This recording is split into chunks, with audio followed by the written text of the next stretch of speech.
Lectures کو cancel کیا جائے. ایک سیکنڈ جی, کائنڈلی ان کو خاموش کرا دیں گے پلیز. تو میں یہ چاہتی ہوں کہ جس شخص نے میری بیل کینسل کرنے کی نیب میں جو درخواست لکھی ہے, میں اس اپنے ہمدرد کو نیب میں دیکھنا چاہتی ہوں کہ وہ ہمدرد کون ہے میرا نیب میں, اور قوم کو بھی وہ چہرہ دکھانا چاہتی ہوں کہ کس عقل مند نے وہ درخواست لکھی ہے جس میں انہوں نے کہا کہ مریم ایسے عدالت میں آتی ہیں, ایسے جاتی ہیں, یہ کھاتی ہیں, یہ پیتی ہیں, ایسے سلام کرتی ہیں, یہ بات کرتی ہیں. تو مجھے اس درخواست کو جب میں نے پڑھا تو مجھے ایسے لگا جیسے بچے ڈر رہے ہیں, اور میں یہ سمجھتی ہوں کہ اس کا چہرہ اس شخص کا جس نے یہ درخواست لکھی ہے قوم کو دکھایا جانا چاہیے, تاکہ ہمیں پتہ چلے کہ یہ اتنا انٹیلیجنٹ اور سپر انٹیلیجنٹ انسان کون ہے جو اپنی درخواست کے ذریعے نیب پوری قوم کو یہ بتا رہا ہے کہ مریم نے جو اپلیکیشن سبمٹ کی ہے جنرل فیض کے خلاف اسلام درخواست کو پڑھ کر لگا جیسے بچے ڈر رہے ہیں. یہ کہنا ہے مریم نواز کا میڈیا سے گفتگو کرتے ہوئے, اور ساتھ ہی ساتھ انہوں نے کہا کہ میں دیکھنا چاہتی ہوں کہ میرا ہمدرد کون ہے. نیب نے میری ضمانت منسوخی کی درخواست دی ہے, یہ بھی کہا گیا مریم نواز کی جانب سے, اور میں نیب میں اپنے اس ہمدرد کو دیکھنا چاہتی ہوں. یہ کہنا ہے مریم نواز کا. وہ اسلام آباد ہائی کورٹ کے باہر میڈیا سے گفتگو کر رہی ہیں, اور درخواست کو پڑھ کر لگا جیسے بچے ڈر رہے ہیں, یہ بھی کہا گیا مریم نواز کی جانب سے. اب آپ مجھے چاہے آپ کو یہ پتہ ہونا چاہیے, درخواست دینے والوں کو بھی پتہ ہونا چاہیے, جو بھی اس درخواست کے پیچھے اس کو یہ پتہ ہونا چاہیے کہ اگر یہ مجھے ڈرانے کے لیے ہے تو آپ کو یہ علم ہونا چاہیے کہ اللہ کا شکر ہے میں نہ آپ کی گرفتاری سے ڈرتی ہوں, نہ آپ کے جعلی مقدمے سے ڈرتی ہوں, نہ آپ کے جعلی کیسز سے ڈرتی ہوں, نہ میں نیب سے ڈرتی ہوں. اور یہ اگر وہ سمجھتے ہیں کہ وہ اس کے ذریعے مجھے ڈرا لیں گے تو ان کی بھول ہے. بالکل انشاءاللہ تعالی مجھے اس سے کوئی فرق نہیں پڑتا. آپ کریں مجھے گرفتار, کریں میری بیل کینسل, تاکہ دنیا کو پتہ چلے کہ آپ سچ سے کتنا ڈرتے ہیں. میڈم یہ بتائیے باری میں آپ نے کہا تھا کہ نواز شریف نے جو 2 ابھی سلیکٹڈ اور سلیکٹرز ایک پیج پہ ان کے ٹکڑے کر دیے, اب 2-3 دن سے وہی ششوپن جاری ہے, تو کیا آپ لوگ کامیاب ہو گئے اس ایک پیج والے کو چھوڑنے میں؟ سچ کو ایک نہ ایک دن سامنے آنا ہوتا ہے. سچ کو آپ کچھ دیر کے لیے طاقت سے دبا تو سکتے ہیں, لیکن the truth has to prevail, and انشاءاللہ تعالی وہ دن دور نہیں ہے. بلکہ نواز شریف صاحب نے جب یہ کہہ دیا تھا کہ میں نے اپنا مقدمہ اللہ تعالیٰ پہ چھوڑ دیا, تو سب سے بڑی طاقت اللہ تعالیٰ کی ہے. دوسری یہ بات کہ بالکل آئین, قانون اور جو اختیارات دیتا ہے ایک آئینی وزیر اعظم کو, ایک منتخب وزیر اعظم کو جو حقوق حاصل ہیں, جو آئینی حقوق حاصل ہیں, تو وہ اس میں تو کوئی دو رائے نہیں ہے. ایک منتخب اور آئینی وزیر اعظم کو جو حقوق حاصل ہیں, جو آئین اس کو اختیارات دیتا ہے, اس میں کوئی دو رائے نہیں ہے. لیکن جس شخص کی یہاں بات ہو رہی ہے, عمران خان صاحب, نہ وہ آئینی وزیر اعظم ہیں, نہ وہ منتخب وزیر اعظم ہیں, بلکہ وہ ایک ایسے شخص ہیں جو نواز شریف کے مینڈیٹ پہ ڈاکہ ڈال کر آج وزیر اعظم کی کرسی پہ قابض ہے. اس کو قابض کہیں گے, اس کو سلیکٹڈ کہیں گے, لیکن آپ اس کو نہ آئینی وزیر اعظم کہہ سکتے ہیں, نہ منتخب وزیر اعظم کہہ سکتے ہیں, کیونکہ ان کے پاس نہ مینڈیٹ ہے عوام کا, نہ ان کے پاس عوام کا ووٹ ہے, نہ ان کی کوئی اخلاقی حیثیت ہے, نہ ان کی کوئی آئینی حیثیت ہے.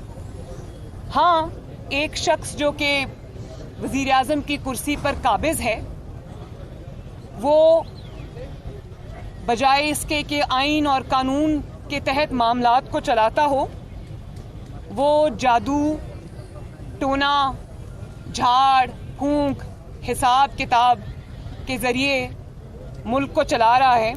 22 کروڑ کے ملک کو وہ چلا رہا ہے, اور جس ملک میں اہم ترین تقرریاں ان تقرریوں کی میں بات کر رہی ہوں جن کا پاکستان کی سلامتی سے ڈائریکٹ تعلق ہے. جو شخص ان ملک کی اہم ترین تقرریاں جو ہے وہ جادو ٹونے سے کرتا ہو, جنات بجائے وزیر اعظم کے جنات وہ تقرریاں کرتے ہوں, جنات ٹائمنگز طے کرتے ہوں, یا پھر وہ جس کو طوطا فال کہتے ہیں وہ نکال کے کرتے ہوں, تو پھر اس ملک کا دنیا میں تماشا بننا جس طرح اب بنا ہے, اداروں کا تماشا بننا, پھر اس میں ہمیں کوئی میرے خیال ہے اس میں کوئی حیرانگی کی اچنبے کی بات نہیں ہے. اور میں تو یہ سمجھتی ہوں کہ اگر وہ اتنا ہی ان کا جادو ٹونا سکسیسفل ہے, حساب کتاب سکسیسفل ہے, وہ جو جنتر منتر جس کو کہتے ہیں وہ سکسیسفل ہے, تو وہ عوام کی بھلائی کے لیے کیوں استعمال نہیں ہوتا؟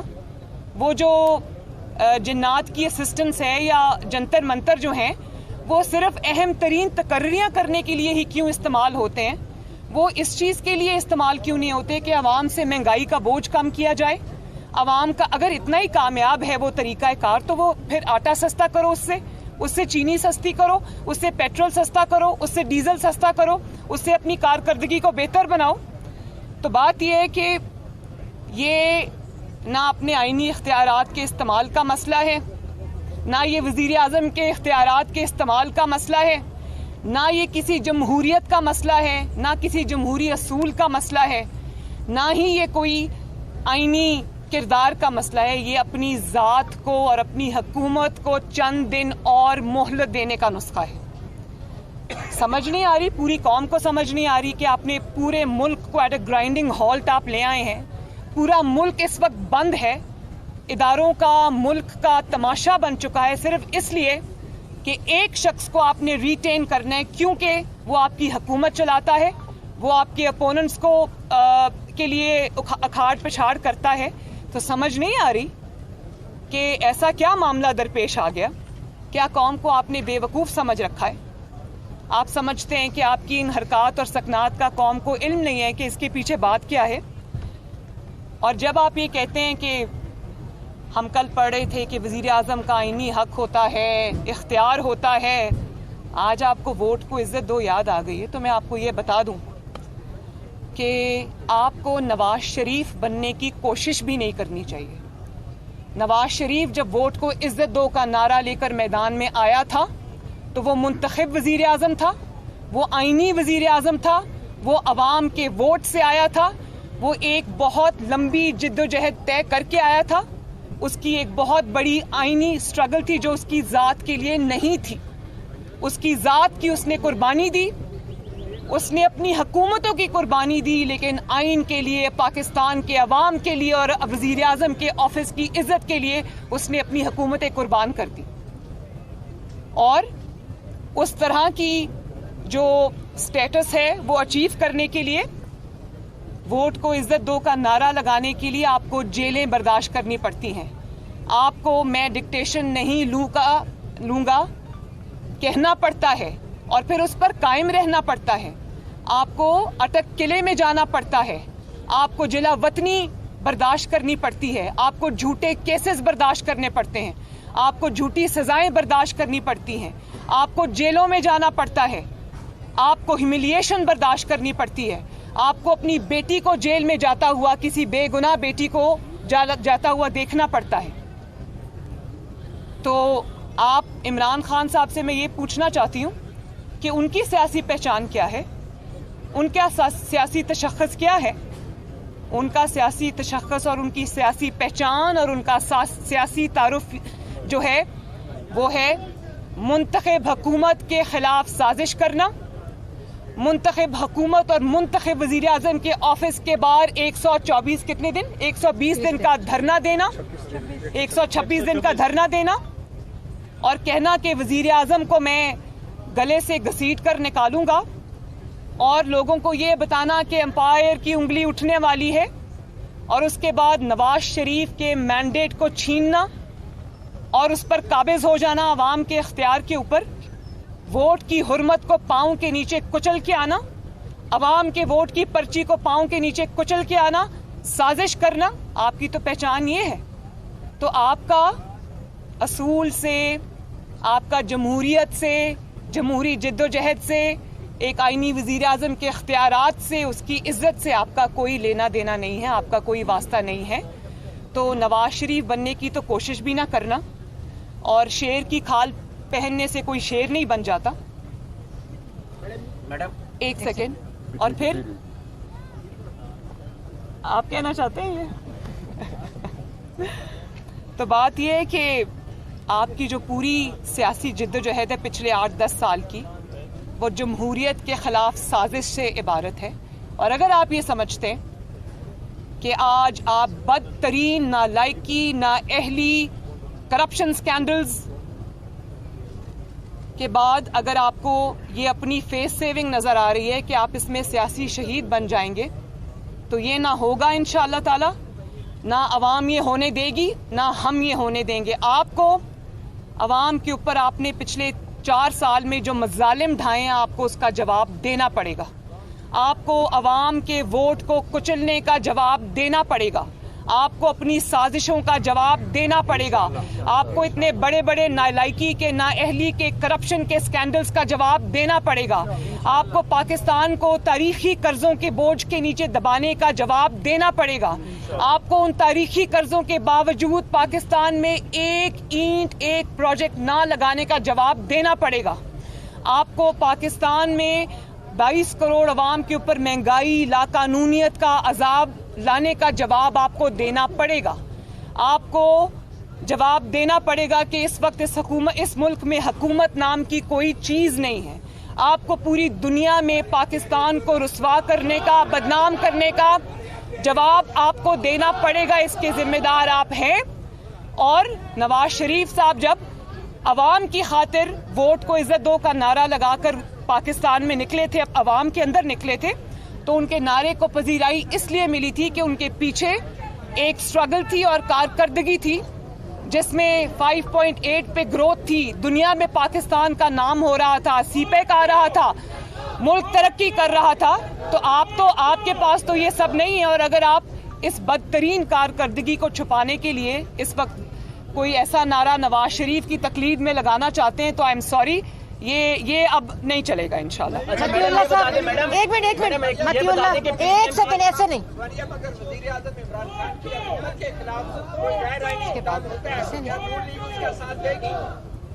मैंने आपको पहले ही बता दिया कि गैर आईनी जो इंसान जिसका नाम इमरान खान है, वो आईनी और मुंतखब वजीर आज़म नहीं है, और वो आइन को रोंद के आया है, वो आइन का मुजरिम है, उसको वो जवाब देना पड़ेगा पहले। अच्छा मैडम, ये बताएं कि पीडीएम की 2 बड़ी जमातें हैं। एक सेकंड मैडम ये बता दें, वज़ीर आज़म इमरान खान कहते हैं मैं एनआरओ नहीं हुआ, नया ऑर्डिनेंस आया है, क्या ये समझे? मैं मतीउल्लाह जान साहब आपकी बात में थोड़ा ऐड भी करना चाहूँगी कि ना सिर्फ ये कि मुस्लिम लीग नून की जो जिद्दोजहद रही है वो इमरान खान जैसे शख्स के खिलाफ है, बल्कि अब मुस्लिम लीग नून अवाम के साथ मिलकर ये जिद्दोजहद करना चाहती है कि आइंदा कोई शख्स भी इमरान खान की तरह मोहरा बनकर सामने ना आए, और इस किस्म की डेमोक्रेसी से, जिसको डेमोक्रेसी का चेहरा बताया जाता है, उससे अवाम को हमेशा के लिए निजात मिले।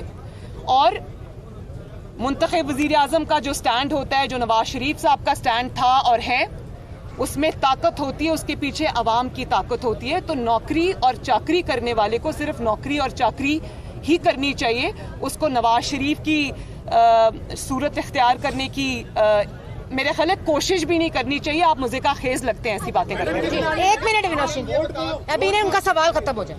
मैडम जो मैंने बात की नैब ऑर्डिनेंस, क्या आप नैब ऑर्डिनेंस को सुप्रीम कोर्ट में चैलेंज करेंगे? और अगर शहबाज शरीफ ने हुकूमत से इत्तेफाक कर लिया, आपकी हिम्मत अमली क्या होगी? ये मैं पार्टी इसका जवाब देगी। जी आप अच्छा मैडम ये बताएं कि पीडीएम की 2 बड़ी जमातें हैं, नून लीग और जीएआई, रोड कारवान के मामले पे इख्तलाफात हैं, जिसपे नून लीग की नहीं, कोई इख्तलाफ नहीं है, कोई इख्तलाफ नहीं है, सिर्फ फाइनल फैसले का इंतज़ार है। पीडीएम में अब जितनी भी जमातें शामिल हैं, सब एक एजेंडे पे हैं, किसी का कोई इख्तलाफ नहीं जी है। कयूम सदीकी साहब एक सेकंड, कयूम सदीकी साहब एक सेकंड, ऐसे नहीं कयूम सदीकी साहब आप बात करें, ऐसे नहीं हो सकता भाई, एक मिनट चले आप कयूम सदीकी साहब आप बात करें। जो एजेंसी खुफिया हो और उसके मामलात चौक चौराहे में जेरे बहस आने लग जाएं, इससे पाकिस्तान की किस कदर सिद्धि देखते हैं आप? जब आप जिन्नात के जरिए ये सब कुछ करेंगे तो फिर तो यही होगा। कयूम सदीकी साहब बात करें। आज आपके वकील जो है इरफान कादिर साहब, उन्होंने नैब से ये कहा कि वो डॉक्यूमेंट दिखा दीजिए जिससे नवाज बेनिफिशियरी साबित हो। लेकिन आपकी जो गुज़िश्ता दरखास्त थी जिसमें जरूर बहस का जिक्र था का, उस पर उन्होंने कुछ भी कहने से एतराज़ किया। ये मसाले हैं या लीगल हिकमत? मेरा ख्याल है कि मेरी दरख्वास्त जो है वो उसमें कोई एम्बिग्विटी नहीं है, उसमें मैंने खोल के एक एक चीज़ बयान कर दी है। तो मुझे जो समझ आ रही थी, वहाँ दूर मैं बैठी थी, मुझे सही आवाज़ नहीं आ रही थी, लेकिन मुझे जो समझ आ रही थी वो ये थी कि वो इस मेरी दरख्वास्त को और नैब की अपील को साथ साथ चलाना चाहते हैं इस्लामाबाद हाई कोर्ट। तो जब मेरी दरख्वास्त पे बहस शुरू होगी, जब वो बहस को ओपन करेंगे तो दूध का दूध और पानी का पानी हो जाएगा आपके सामने। अभी तो आज तो टेक्निकलिटीज की बात हो रही थी, मैं यहीं खड़ी हूँ, मैं कहीं नहीं जा रही। और ये भी मैं बता दूं कि अगर मुझे कोई दूसरी दरख्वास्त भी देनी पड़ी अपने पॉइंट ऑफ व्यू को इस्टेब्लिश करने के लिए, उस पे खड़े रहने के लिए, तो मैं वो भी दूंगी, इस्लामाबाद हाई कोर्ट में जमा कराऊंगी।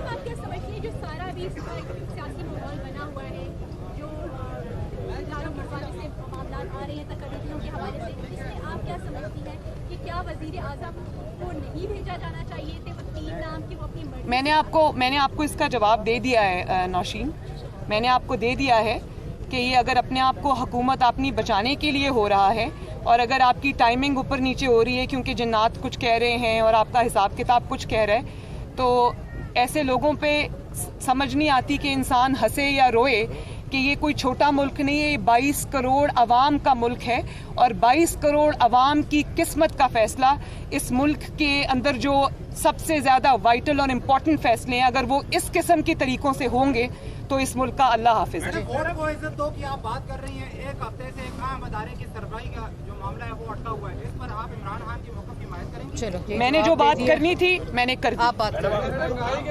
आपने जो बात की पॉलिटिकल इंजीनियरिंग की थी 2016 में हुई, आप 5 साल बाद इस मामले को हाई कोर्ट में लेके आइए, मैडम 5 साल के बाद आपने क्यों? आपकी तो इन्फॉर्मेशन बिल्कुल गलत है, सॉरी, आपकी इन्फॉर्मेशन गलत है। ये जो वाक़या हुआ था जिसको मैंने अपनी दरख्वास्त में कोट किया है, ये 2018 की बात है। 2018 जी नहीं, ये मेरे केस से मुतल्लिक है। इलेक्शन में जो हुआ वो पूरे कौम के सामने है। मुझे उस वक्त सज़ा हो चुकी थी और सज़ा के बाद ये बात सामने आई, मेरी सज़ा के बाद, वर्डिक्ट के बाद ये बात सामने आई, प्रॉबेबली जब मैं जेल में थी, तो उस वक्त ये बात सामने आई। तो फिर मुझे अब अपील के ज़रिए ये सारे हकायक एक रेलेवेंट मौके के ऊपर सामने रखने थे, मैंने रख दिए। आखिरी सवाल, आपने दरखास्त में कहा है कि शौकत सिद्दीकी साहब को और डीजीपी साहब को बुलाया जाए अदालत में। जी, आपकी दरखास्त का पॉइंट नंबर 22 है कि बेनज़ीर भुट्टो को भी इस तरह का ब्रीफ दिया गया था ऑडियो स्कैंडल में। उसमें जस्टिस कयूम और उस वक्त के जो इंसाफ कमीशन के चेयरमैन थे सेनेटर जो अब आपके रिलेटिव नहीं है, उनकी ऑडियो लीक हुई थी सेनेटर सैफुर रहमान साहब की और उस वक्त के जस्टिस कयूम की। अगर अदालत जुनैद सफदर के अब फादर इन लॉ को बुलाती है तो वो आएंगे और आप इस चीज़ को कंडेम करेंगी कि उस तरह की जो ऑडियो लीक हुई थी कि बेनज़ीर को 7 साल बहुत शुक्रिया। एक तो उसका फैसला हो चुका हुआ है, दूसरा मेरे केस से मुतल्लिक मुझसे बात करें आप कहीं। बस थैंक यू।